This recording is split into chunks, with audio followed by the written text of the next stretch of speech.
శిష్యుల విషయానికి వస్తే 21వ అధ్యాయం 3వ వచనంలో, వారు వెళ్ళి దోణి ఎక్కిరి కానీ ఆ రాత్రి ఏమీ పట్టలేదు. They cot nothing in the night. ఆ రాత్రి ఏమీ పట్టలేదు. ఏమీ పట్టని రాత్రి, ఏమీ దొరకని రాత్రి, ఏమీ సంపాదించని రాత్రి, ఏమీ పొందని రాత్రి. ఆ రాత్రి వారి జీవితాన్ని సూర్యోదయంలోనికి నడిపించింది.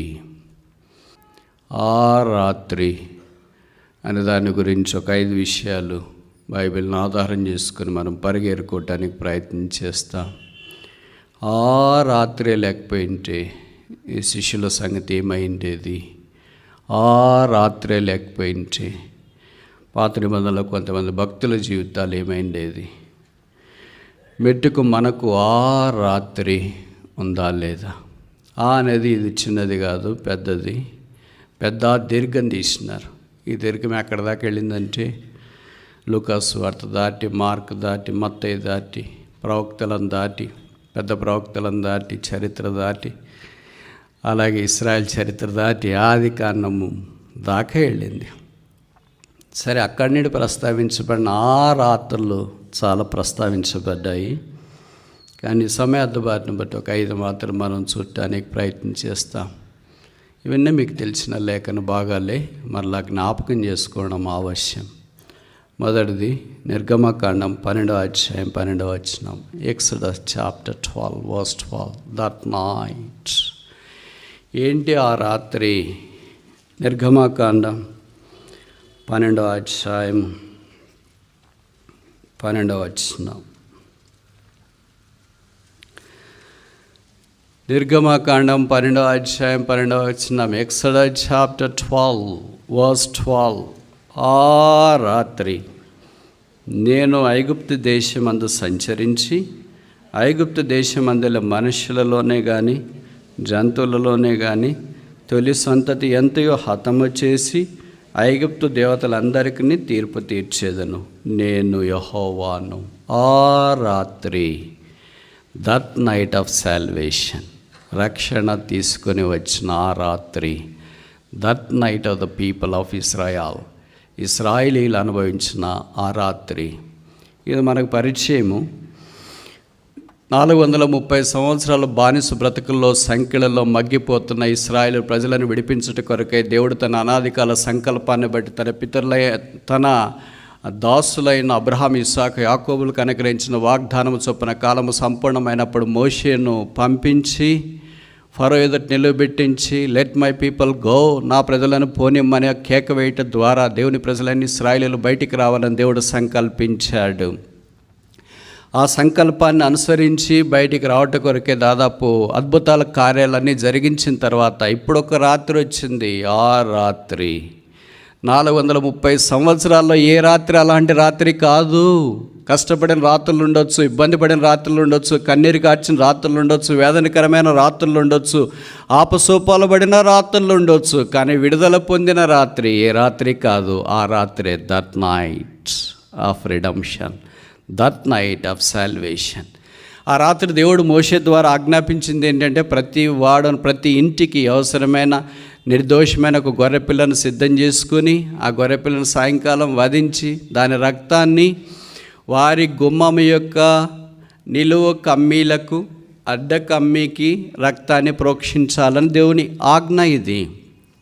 ఈ నిలువ కమ్మీలకి, అడ్డ కమ్మీలకి అడ్డదిడ్డంగా డయాగోనల్గా కాదు, దేవుడు ఎలాగో ఆజ్ఞాపించినాడో అలాగే మొదట ఈ నిలువ కమ్మీలకు చేయాలి. అంటే ఈ వైపు రక్త ప్రోక్షణ, ఈ వైపు రక్త ప్రోక్షణ జరిగిందనుకోండి, ఈ రెండు కలిపినారనుకోండి ఒక ఊహారేఖ ద్వారా. తర్వాత పైన అడ్డ కంబికి చేసినారు కదా, అక్కడ కూడా రక్త ప్రోక్షణ చేసిన తర్వాత దానిని కూడా ఒక ఊహారేఖ కిందకి కలిపినామనుకోండి, ఏం కనిపిస్తుంది? సిలువ కనిపిస్తుంది. సిలువ యొక్క దృశ్యము దేవుడు ఈ విమోచన కార్యక్రమం ద్వారా మనకు జ్ఞాపకం చేయబడుతున్నాడు. యోహాను భక్తుడితో మొదటి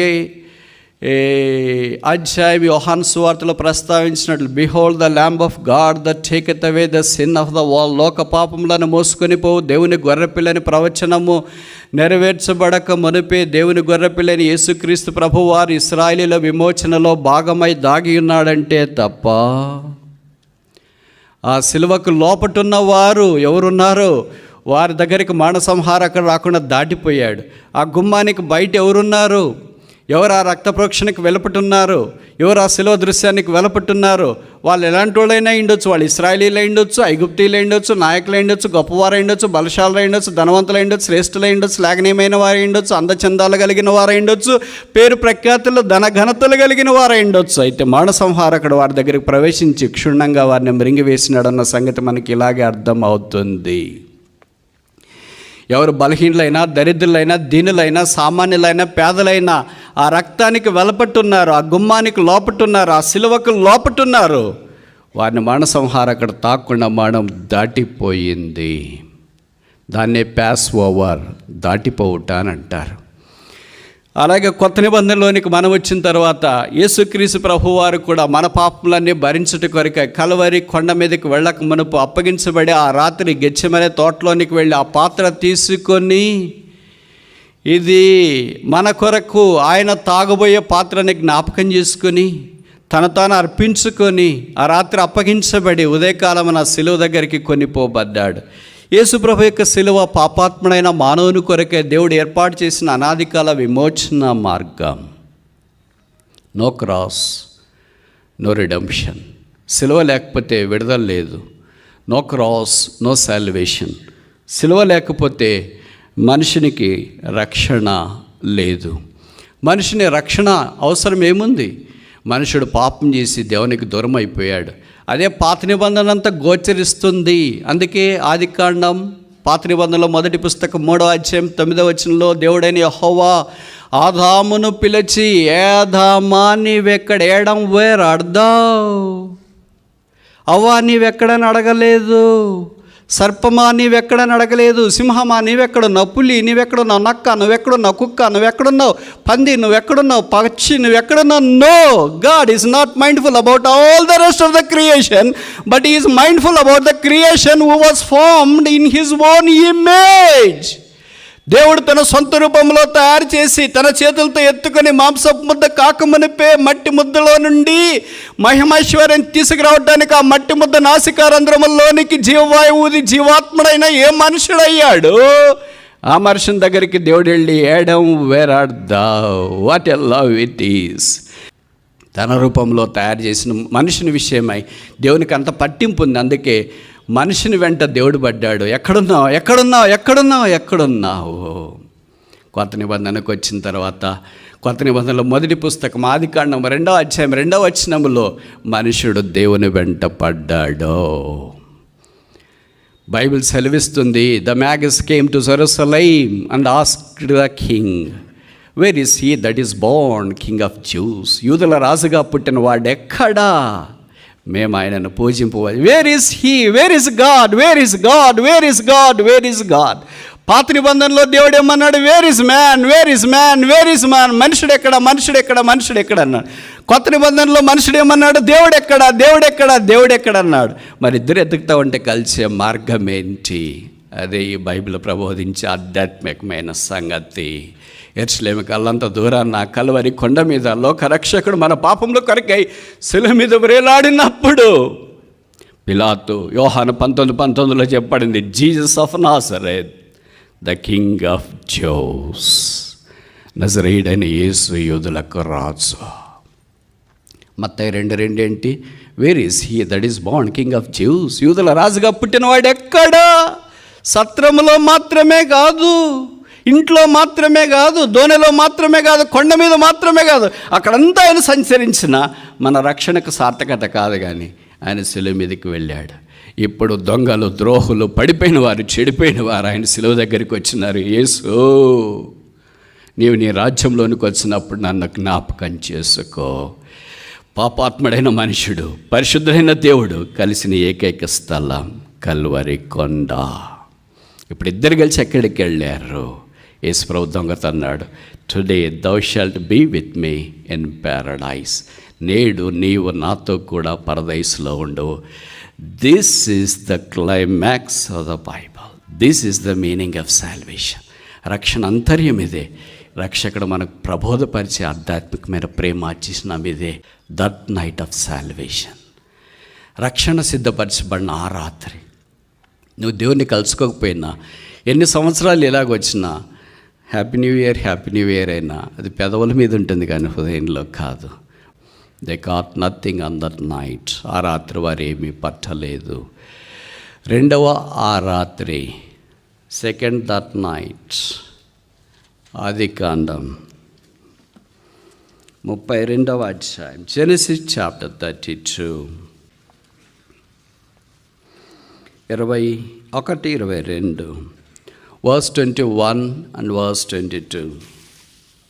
అతడు కానుకను తనకు ముందుగా పంపించి తన గుంపులో ఆ రాత్రి నిలిచిపోయాను.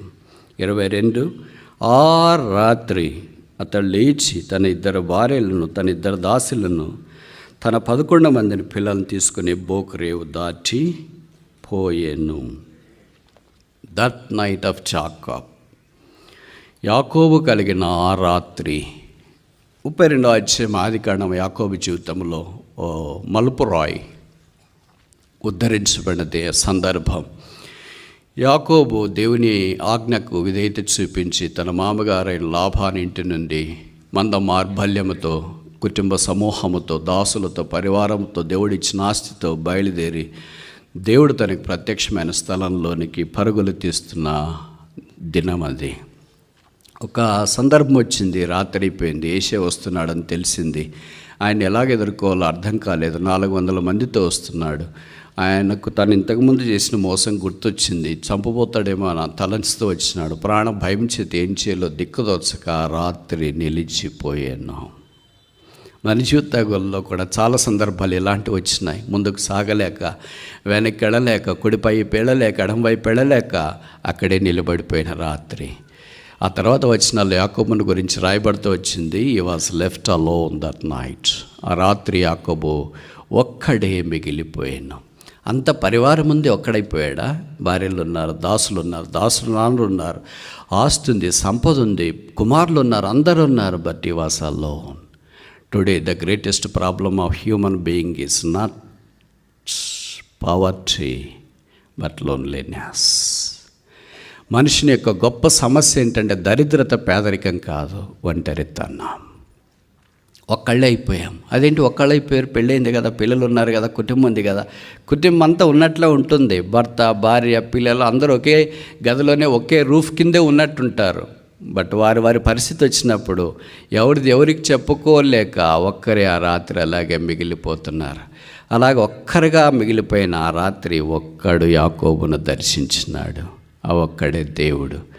నాకు తెలిసి బైబిల్ చరిత్ర అంతట్లో ఒక్క రాత్రి ఒక్క మనుషులతో పెనగలాడడం అనేది యాకోబుకు మాత్రమే చెందింది. This is the patent of Jacob. ఇంకెవరికి చెందలేదంటే తప్పు కాదేమో. ఇంకొక మాటలో చెప్పాలంటే, మొట్టమొదట ఆల్ నైట్ ప్రేయర్ ఎవరు చేశారో తెలుసా? యాకోబే చేశాడు. మొట్టమొదట ఆల్ నైట్ ప్రేయర్ కూడా ఎక్కడ జరిగిందో తెలుసు? మందిరంలో కాదు, హెబ్రోను రేవు దగ్గర. చూడండి, ఆల్ నైట్ ప్రేయర్ అంటేనే, ప్రార్థన అంటేనే మనకు కష్టము, ఇంకా ఆల్ నైట్ ప్రేయర్ అంటేనే ఇంకా కష్టం. కొంతమంది ఆల్ నైట్ సంపూర్ణ రాత్రి ప్రార్థన కొరకే చేరి వస్తే ఆపసోపాలు పడుతుంటారు. కొంతమంది ప్రార్థన చేస్తే కొంతమందికి ఊపు వస్తుంది, కొంతమంది ప్రార్థన చేస్తే ఆ ఉండే ఊపు కూడా పోతూ ఉంటుంది. విచిత్రం ఏంటంటే 2 రకాల ప్రజలు ప్రార్థనకు వస్తారు. అది సమస్య. ఊపు ఇచ్చే ప్రజలే ప్రార్థనకు వస్తే చాలా బాగుంటుంది, కానీ ఊపు తగ్గించే వాళ్ళు కూడా ప్రార్థనకు వస్తారు. ముఖ్యంగా వాళ్ళే చేయడానికి ప్రయత్నం చేస్తూ ఉంటారు. అది ప్రార్థన ఆత్మను ఆర్పే అగ్ని.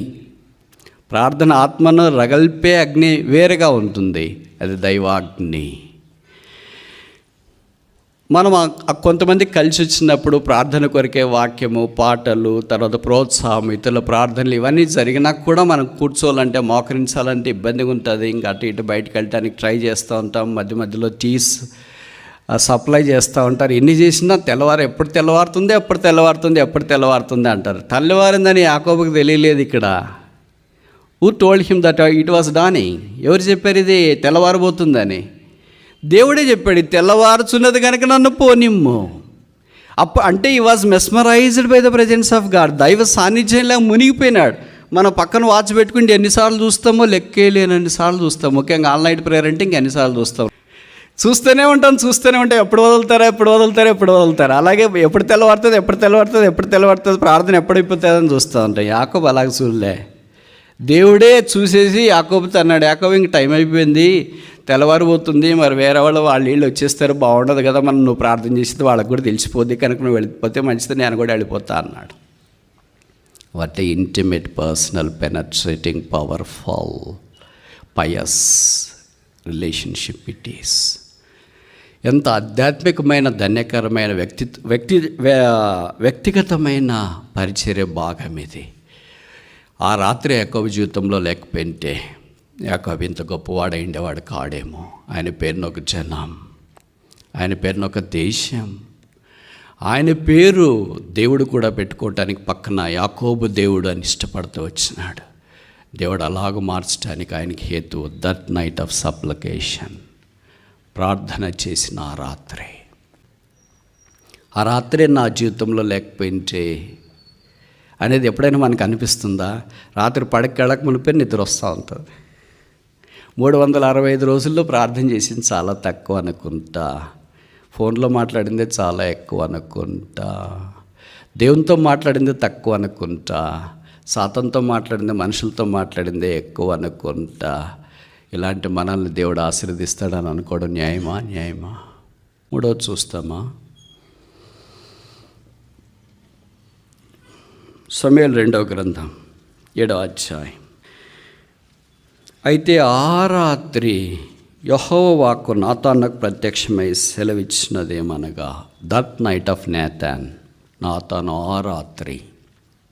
మనకు నాతాన్ అంటేనే గుర్తొచ్చేది ఏంటంటే, దావీదు పొరపాటు చేసినప్పుడు దావీదు దగ్గరికి వెళ్ళి ఖండించినాడనే గుర్తొస్తుంది, కానీ అంతకుముందు కానీ ఆ తర్వాత కానీ గుర్తురాదు. అది మధ్యలో నాతాన్ చేసిన పరిచర్య. అంతకుముందు పరిచర్య ఇక్కడ రాయబడింది 7వ అధ్యాయం. 7వ అధ్యాయం అయిన తర్వాత 11, 12 అధ్యాయాలు కనిపిస్తున్నాయి. అంటే మొదట దేవుడు నాతానుకు ప్రత్యక్షమై ఇలాగ చెప్పాడు, వెళ్ళి నా సేవకుడైన దావీదుతో దేవుని మందిరాన్ని కట్టుట కొరకు అవసరమైనవన్నీ సిద్ధపరచాలా, ఏమేమి చేయాలనుకున్నాడు అన్నీ సిద్ధపరచమని పంపించడానికి పూనుకున్నాడు. నాతాన్ అంటే దావీదుకి చాలా ఇష్టం. సాధారణంగా మనకి ఎవరైనా కౌన్సిలింగ్ ఇస్తే, మనల్ని కరెక్ట్ చేస్తే మనకు వాళ్ళు ఇష్టం ఉండదు. నాతాను ఎలాంటి గొప్ప ప్రవక్త అయిపోయాడంటే, దేవుని ద్వారా పంపించబడిన తర్వాత నువ్వు దావీదు దగ్గరికి ఇలాగ చెప్పు, ఆ మనుషుడు నువ్వే అని చెప్పాలి, ఆ రాజు నువ్వే కాదు, ఆ యెహోవా హృదయానుసాడు నువ్వే అని కాదు, ఆ యుద్ధశాలు నువ్వే అని కాదు, ఆ దావీదు 1000 కొలది సౌలు 10,000 కొలది సౌలు 1000 కొలది అని పాడిన దావీదు నువ్వే అని కాదా, ఆ మనుషుడు నువ్వే అని నువ్వు పోయి చెప్పాలా. దీనికి మాత్రం ఏమన్నా పంపి ప్రభావ వేరేది కావాలంటే నేను పోతా అని చెప్పిండొచ్చు. నాతను అలాగొచ్చినాడు, దావీదు దగ్గరికి ఆ మాటలు చెప్పడానికి ఇష్టపడ్డాడు, దావీదు ఆ కరెక్షన్ ఇష్టపడ్డాడు. నాతనంటే దావీదుకు వల్లమాలిన అభిమానం తెలుసా, ఎందుకో కానీ అంటే నేను ఈ మాట చెప్తున్నా, మీరు వేరుగా అన్నిదా భావించొద్దండి. సమూయేలు సౌలుని ఎక్కువ ప్రేమించినాడు, సౌలు కూడా సమూయేలుని ఎక్కువ పట్టించుకున్నాడు. ఎందుకో సమూయేలు దావీదుని అంత ఎక్కువ పట్టించుకోలేదు, కానీ దేవుడు నాతానును పంపించినాడు దావీదు దగ్గరికి. వెన్ యు ఆర్ స్పిరిచువల్, నువ్వు ఆత్మీయంగా ఉన్నప్పుడు నీ దగ్గరుండేవాళ్ళు నేను అంత పట్టించుకోకపోవచ్చు. సమూయేలు లాంటి వాళ్ళు, సమూయేలు పట్టించుకోడు కదా ఆయన బాధపడాల్సిన పని లేదు, నాతానులు వస్తారు. నాతాను చాలా మంచి పేరు. నాతాను అంటే గిఫ్ట్ ఆఫ్ గాడ్, దేవుని వరం లేదా దేవుడు వరము అని అర్థం. ఎవరికన్నా కొడుకులు పుడితే పేర్లు పెట్టాడు నేతాన్. దావీదు లాంటి వాడినే నిలబెట్టినవాడు. దావీదు కొడుకు పుట్టిన తర్వాత పేరు పెట్టాను కూడా ఈయన వచ్చినాడు, ఎదిద్య అని పేరు పెట్టు అని చెప్పాడు. అంత మాత్రం కాదు, దావీదుకి నాతాన్ అంటే అంత అభిమానం అంటే ఇన్ని జరిగినా కూడా ఆ మనుషుడు నువ్వే అని చెప్పిన తర్వాత అసలు నువ్వెంతటి వాడో, నీ సంగతి ఏంటో నా సంగతి ఏంటో చూస్తా బయటికి రా, అది ఇది చెప్పలే. దాదాపు 4 సందర్భాల్లో నాతాన్ దావీదు దగ్గరికి వచ్చి మాట్లాడినాడు. ఇప్పుడు మనం అన్నీ చూడట్లేదు కానీ ముందుకెళ్ళటానికి ప్రయత్నం చేస్తాం. దట్ నైట్ ఆఫ్ స్క్రిప్చర్స్, నాతాను దగ్గరికి దేవుని వాక్యం వచ్చిన రాత్రి, ఆ రాత్రి నాతాన్ దగ్గరికి ఈ వాక్యం రాకుండా ఉంటే, దేవుని మందిరం యొక్క ప్రత్యక్ష దావీదు దగ్గరికి రాకుండా ఉంటే, దావీదు స్థలం సిద్ధపరచకుండా ఉంటే, బహుశా సొలొమోను ఎలాగ మందిరం కట్టేవాడో మనకు తెలియదు, చరిత్ర వేరుగుండేదేమో.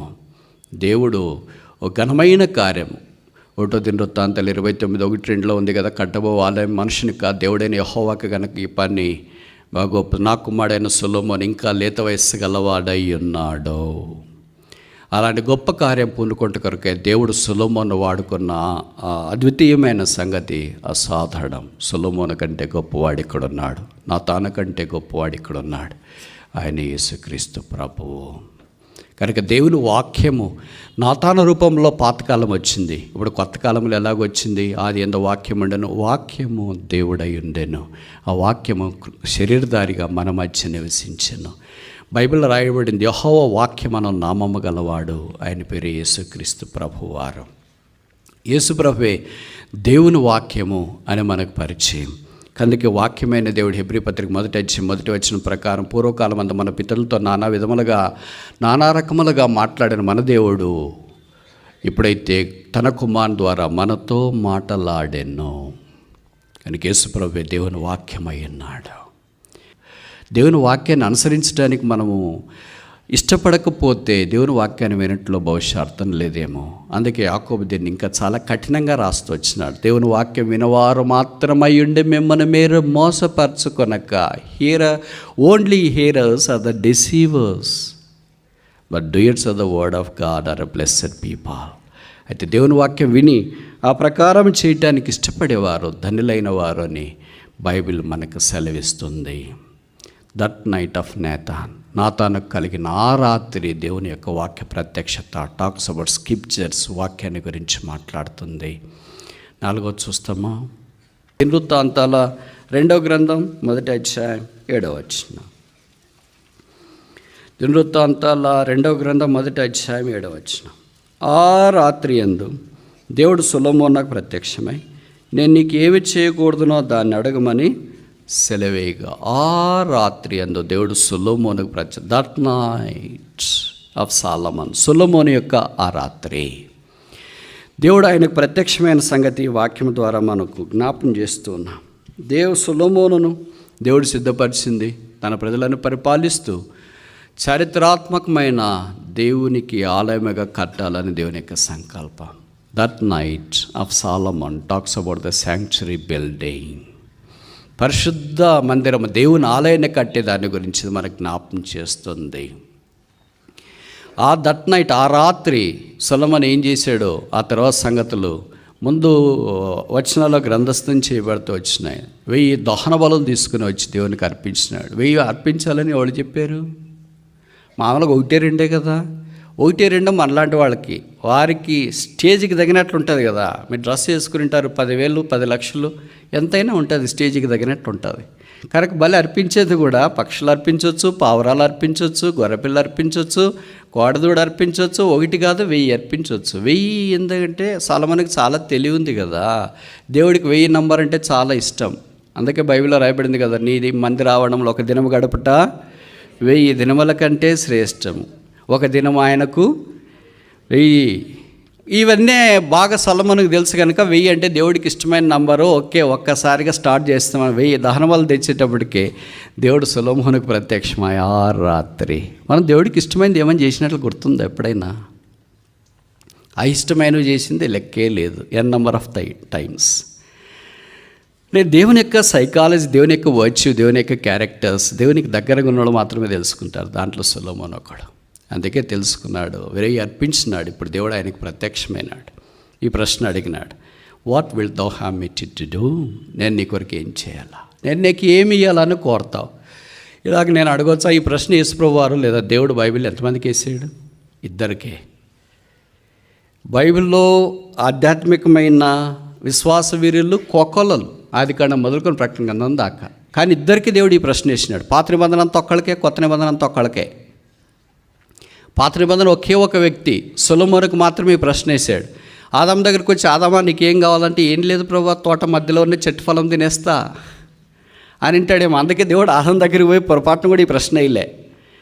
అలాగే అబ్రహాం దగ్గరికి వచ్చి అడిగాడానికి, అబ్రహమా నీకేం చేయాలనుకున్నారు? అయ్యో ప్రభు మీకు తెలియదేంటి, నాకు కొడుకు కావాలని అంత కోడే కూస్తున్నారు, మీరు కూడా ఇస్తే ఎంత బాగుండు అని అంటాడని దేవుడు ఆదాము దగ్గరికి కూడా వెళ్ళి అలాగ అడగలే. ఇస్సాకు దగ్గరికి వెళ్తే, యాకోబు దగ్గరికి వెళ్తే బహుశా వీళ్ళందరికీ మోషే దగ్గరికి వెళ్ళే, మోషే నీకేం కావాలి, అయ్యో ఏం కావాలని అడుగుతున్నావు ఏంటి ప్రభు, నన్ను వాగ్దానం చేయబడిన దేశంలోనికి ప్రవేశించొద్దని చెప్పావు కదా, అందరూ ఎదుటే అవమానపడిపోతే అట్లా ప్రవేశిస్తే అట్లా చూస్తే అట్లా కాలు పెడితే వెంటనే చంపే, పర్వాలేదు కానీ వద్దు అంతొద్దు.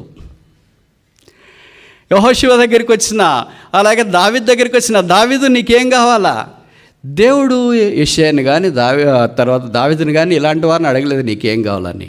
పాత నిబంధన భక్తులందరిలో ఒక్కడిని అడిగినాడు సొలొమోను నీకేం కావాలా. మనలాంటి వాళ్ళని దేవుడు వచ్చి మాట అడుగుతాడా, నీకేం కావాలా, హెబ్రోన్ నీకేం కావాలా, బ్రదర్ నీకేం కావాలా, సిస్టర్ నీకేం కావాలా. మనం వాళ్ళు ఎందుకు అడగట్లేదు తెలుసా, మనకు 1-2 కాదు ఉండేది, పెన్ డ్రైవ్లో ఉన్నాయి ఫైల్స్ అన్నీ. గొంతెమ్మ కోరికలు అంటారే తెలుగులో ఒక సామెత. ఇన్ని కోరికలు తీసుకెళ్ళి నీకేం కావాలంటే ఇది ప్రభా అంటే జీవితకాలం పుణ్యకాలం అయిపోద్ది. సొలొమోను ఒక్కటే అడిగినాడు, కొడి ఎడమలేరుగా నీ ప్రజలను, సామాన్యమైన నీ ప్రజలను పరిపాలించటకు జ్ఞాన వివేచనలు కలిగిన ఆత్మ నాకు అనుగ్రహిస్తే చాలు. దేవుడు ఎంత మంచివాడంటే బై 1 గెట్ ఆల్ ఫ్రీ. ఒక్కటి పొందండి, ఒక్కటి కొనుక్కోండి, మిగతావన్నీ ఫ్రీ. కొత్త నిబంధనలు దాన్నే ఇలాగన్నారు. రోమాపత్రికలు అపోస్తుడైన పౌలు అన్నాడు, దేవుడు తన సొంత కుమారుని అనుగ్రహించడానికి వెలిదీయలేదు కనుక ఆయనతో పాటు సమస్తమును receive Jesus, receive all things for free. మనమేమనుకుంటామంటే మిగతా సంగతులన్నిటి కొరకు ప్రాకలాడుతూ ఉంటాం. ఉన్న తర్వాత చూస్తే మిగతా డబ్బు మిగిలితే క్రెడిట్ కార్డులో డబ్బులు ఉంటే అప్పుడు యేసు ప్రభువుని గురించి ఆలోచిస్తామని మనం అనుకుంటాం. That's reason as to why we become big failure. Solomon దేవుడు ఇలాగ అడిగేటప్పటికే సొలొమోను జ్ఞానం కావాలని అడగనక, ఇప్పుడు దేవుడు జ్ఞానం ఒక్కటి ఇచ్చి వదిలేయలేదు. నువ్వు జ్ఞానం ఒక్కటే కావాలని అడిగావు కనుక దాంతోపాటు ధనము, ఐశ్వర్యము, నీకు కలిగినవన్నీ ఇస్తాను. There would be no king at all before and after words other than you. నీ లాంటి రాజు జ్ఞానం కలిగిన వాడు నీ తర్వాత కానీ నీ ముందు కానీ ఉండబోడు. What a majestic supply is this. దేవుని మందిరం విషయమే, దేవుని ప్రజల విషయమే అంత మమకారం ఉన్నప్పుడు దేవుడు మన విషయం ఎంత మమకారం ఉంటాడు. కొత్త నిబంధనలో సందర్భం మాత్రం నేను చెప్తా, దాని విషయం మీరే ఆలోచించుకోండి. మత్తయి సువార్త 20:21లో. ఇప్పుడు మన భాగంలోనికి వస్తే పాత నిబంధనలో ఒక్కళ్ళే, కొత్త నిబంధనలో ఒక్కళ్ళే, ఇద్దరు మాత్రం ఈ ప్రశ్న అడిగినారు. ప్రభువు ఇద్దరికీ అవసరమైన క్షేమము జవాబు ఇవ్వటానికి ఇష్టపడ్డాడు. దేవుడు మనల్ని ఎప్పుడైనా ఇలాగ అడిగాడా, what will thou want me to do, నేను నీ కొరకు ఏం చేయాలా, ఏమడుగుతావో అడుగో. 1 కొరింథీ 1:8 పౌలు అంటాడు, Christ is the wisdom, Christ is the righteousness, Christ is the sanctification, Christ is the wisdom of God. క్రీస్తే దేవుని జ్ఞానం అయి ఉన్నాడు కనుక నేను జ్ఞానం కావాలని అడుగుతున్నాడు సొలొమోన్. అంటే అర్థం ఏంటంటే ఐ వాంట్ క్రైస్ట్, నా క్రీస్తు కావాలా. దేవుడు ఫ్లాట్ గాడండి, అవుతాడా లేదా. 5వది ఆఖరిది మనం చూసుకునే దాంట్లో ఇప్పుడు వాక్య భాగం దగ్గరికి వస్తాం. యోహాను 21, John chapter 21, that night of disciples.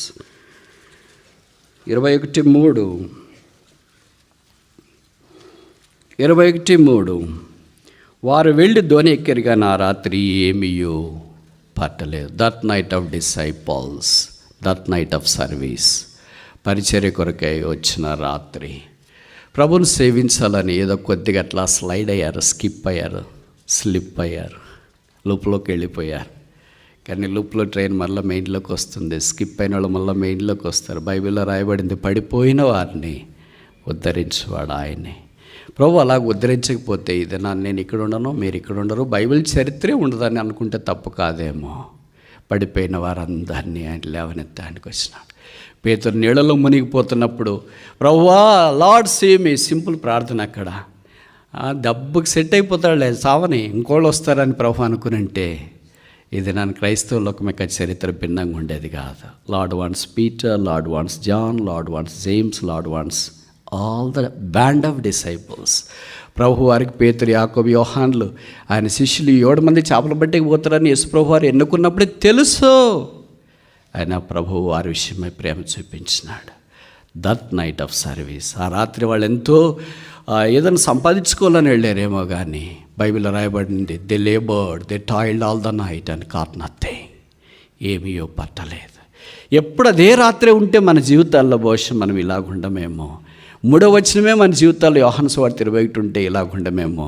యోహాను సువార్త 21లో 4వ వచనము కూడా ఉంది. 4వ వచనం లేకపోతే మనకు నిరీక్షణ లేదు. What is that? Verse 4, John chapter 21 verse 4. యోహాను సువార్త 21:4. సూర్యోదయం అగుచుండగా, what a cool word it is. ఎంత చల్లటి మాట ఇది. సూర్యోదయం అగుచుండగా యేసు దరిన నిలిచాను. ఈ 7 మంది దరిని నిలిచిన, 7 మంది వలల దరిని నిలిచిన, 7 మంది దోణెల దరిని నిలిచిన, ఊరంతా దరిని నిలిచినా సరే, ఆ ఒక్కడు రాత్రి మాత్రమే కాదు, సూర్యోదయం కూడా మన దగ్గర నిలుస్తున్నాడు. మనం దోణి తీసుకొని, పడవ తీసుకొని, వల తీసుకొని, మనకు తెలుసని వెళ్ళాము. నాకు చదువుకోవడం తెలుసులేని వెళ్ళాము, ఓడిపోయాము. ఉద్యోగం సంపాదించగలం, కొట్టగలమని వెళ్ళాము, ఓడిపోయాము. సేవ చేయగలమని వెళ్ళాము, ఓడిపోయాము. సాధించగలమని వెళ్ళాము, ఓడిపోయాము. కుటుంబము ఈదుకొని రాగలమని అనుకున్నాము, ఓడిపోయాము. అనారోగ్యంలో నుండి బయటపడతానని అనుకున్నాము, ఓడిపోయాము. రాత్రంతా శ్రమపడినా విజయం రాకుండా అపజయాన్ని మూట కట్టుకొని వచ్చినాము. అయితే మన జీవితం అక్కడితో అయిపోలేదు. యేసు ధర నిలిచినాడు కనుక శిష్యులు సజీవులైనారు. శిష్యుల రాత్రి ఏమీ పట్టలేదు, పనిచేశారు కానీ విఫలమయ్యారు. కానీ ప్రభు వారిని పిలుస్తున్నారు, కమ్ అండ్ డైన్, వచ్చి భోజనం చేయండి. ఎవరు పెడతారు ప్రభువా ఇలాగా? బాబుకి ఎవరు పెడతారు? ఆ భోజనం సిద్ధం చేసింది మంది కాదు, నిప్పులు మనవు కాదు, సముద్ర తీరం మంది కాదు, రొట్టెలు మనవు కాదు. ఆయనే అన్నీ ఫర్నిష్డ్ ఎవ్రీథింగ్. మన పని ఏంటంటే అక్కడి నుండి అక్కడికి వెళ్ళడం. ప్రభు అంటున్నాడు, వచ్చి భోజనం చేయడి. ఒక్కటి చెప్పి నేను ముందుకెళ్ళొచ్చా? చూడండి, మనం ప్రభువుకు దశమ భాగం అంటాం కదా, డబ్బుల గురించే మాట్లాడు, మీరేం భయపడొద్దండి, ఫీల్ కావద్దు కూడా. సమయం ఉందనుకోండి, 365 రోజులు సంవత్సరానికి, దశమ భాగం ఎంత? 36.5 రోజులు. అంటే టైం గంటల ప్రకారం లెక్కిస్తే 8,760 గంటలు ఒక సంవత్సరానికి. ఈ గంటల్లో దశమ భాగం గంటలు ఎంత? 876 గంటలు. అంటే దాదాపు 800 గంటలు అనుకోండి సంవత్సరంలో దశమ భాగం. ఇప్పుడు మనం ఇచ్చినామా లేదా దశమ భాగం అంటే ఇప్పుడు నేను చెప్తా, మీరు ఆలకించండి. ఇలాగ ఆదివారం వచ్చినప్పుడు 6 గంటలు ఇచ్చినాం అనుకోండి, 9:30 నుండి 2:30 దాకా రావటానికి ఒక అర్ధగంట, పోవటానికి ఒక అర్ధగంట, 6 గంటలు వేసుకోండి. 5 ఆదివారాలు వచ్చినాయి నెలకు అనుకోండి, ప్రతిసారి రావు, 4 వస్తాయి, కొన్నిసార్లు 5 వస్తాయి. 5 వచ్చినా యావరేజ్గా వేసుకోండి, 6 5 30. ఎన్ని గంటలు అయినాయి? 30 గంటలు అయినాయి. అంతేనా? నెలకి 30 గంటలు అయితే 12 నెలలకి ఎంత? 360. మిగతా ఇంకా అవి ఇవి ప్రార్థన అది ఇదన్నీ వేసుకోండి, ఒక 40 వేసుకోండి, మొత్తానికి 400 అయినాయి. రావాల్సింది 876 రావాలా, 800 అండ్ అబౌవ్. మనం మ్యాథ్స్ లాక్కొని వచ్చి ఫెయిల్ అయ్యవని లాక్కొని వస్తారే టీచర్లు ఎవాల్యుయేషన్ చేసేటప్పుడు. అక్కడ ఒక మార్క్, ఇక్కడ ఒక మార్క్, అక్కడ అర్ధ మార్క్, ఇక్కడ అర్ధ మార్క్, ఎన్ని వేసినా ఆటకే 34 వస్తాయి. అలాగే ప్రభువు కూడా మనకి వేసి లాక్కొని వచ్చి 400 దాకే వస్తున్నాయి. ఇంకా మిగతా 400 సంగతి ఏంటి? 800 solid hours per year is allocated for Christ by a Christian. ఇదే వాస్తవం కాకపోతే ఇలాంటి ఇష్యూస్ నెంబర్ ఆఫ్ థింగ్స్ ఉన్నాయి. మొదటిది ఏం చెప్పినాం? టైం చెప్పినాం. రెండవది ఇప్పుడు టీయర్స్ చెప్పండి, ఏడ్చేది. సంవత్సరంలో చాలాసార్లు మీరు ఏడ్చినారు, మీ కొరకు, మీ ఆయన కొరకు, మీ పిల్లల కొరకు, మీ బంధువుల కొరకు, రోగం కొరకు, బాధ కొరకు, వ్యాధి కొరకు. ఏ రోజైనా యేసుక్రీస్తు ప్రభు యొక్క ప్రేమను గుర్తు చేసుకొని నీ కళ్ళల్లో కన్నీళ్ళు వచ్చినట్లు నీకు గుర్తుందా? ఒట్టు అలాగుంటే లేదనుకుంటా. మరి కార్చిన కన్నీళ్ళలో దశమ భాగం ప్రభు కొరకు ఉండాలిగా, ఉందా? లేదు. టైం చూసినాం, టీయర్స్ చూసినాం, టాలెంట్స్, ట్రెషర్. ఇంక ఇలాగ చూస్తూ పోతే దేహాన్ని ఎదురు నెనుక్కినాడను, సిగ్గు అవమానమే తగింది. ఒక చిన్న కథ చెప్పి నేను ముగించడానికి ప్రయత్నం చేస్తా. అదొక ఊరు. ఆ ఊరిలో భార్య భర్త, 2 పిల్లలు, కొడుకు కూతురు ఉన్నారు. ఆ పిల్లలు కూడా చిన్న పిల్లలు, 10-12 ఏళ్ల పిల్లలు. రోజులు బాగా గడిచిపోతున్నాయి. తెలుగులో ఒక సామెత ఉంది కదా, ఒక్క రోజులోనే ఓడలు బండ్లు అయితే బండ్లు ఓడలు అవుతాయి. జరగకూడదు ఆ ఇంట్లో జరిగింది విపత్తు. ఆ ఇంట్లో భర్త చనిపోయాడు, కూతురు చనిపోయింది, తల్లి కుమారుడు మాత్రమే మిగిలారు. భర్త చనిపోవటానికి ఇంకా దాదాపు సిద్ధంగా ఉన్నాడు అనుకో, కూతురు మాత్రం చనిపోయింది. ఈ కుమారుడు ఏం చేశాడంటే మమ్మీ దగ్గరికి వెళ్ళి అడిగాడు, మమ్మీ చాలా బాధలో ఉన్నావు, అక్కేమైంది అని. వాళ్ళ అమ్మ ఏం చెప్పాలో తెలియక ఇలా చెప్పింది, అక్క went to be with Jesus, యేసు దగ్గరికి అక్క వెళ్ళింది. Daddy is on the way to Jesus, daddy కూడా యేసు ప్రభు దగ్గరికి వెళ్ళటానికి సిద్ధంగా ఉన్నాడు.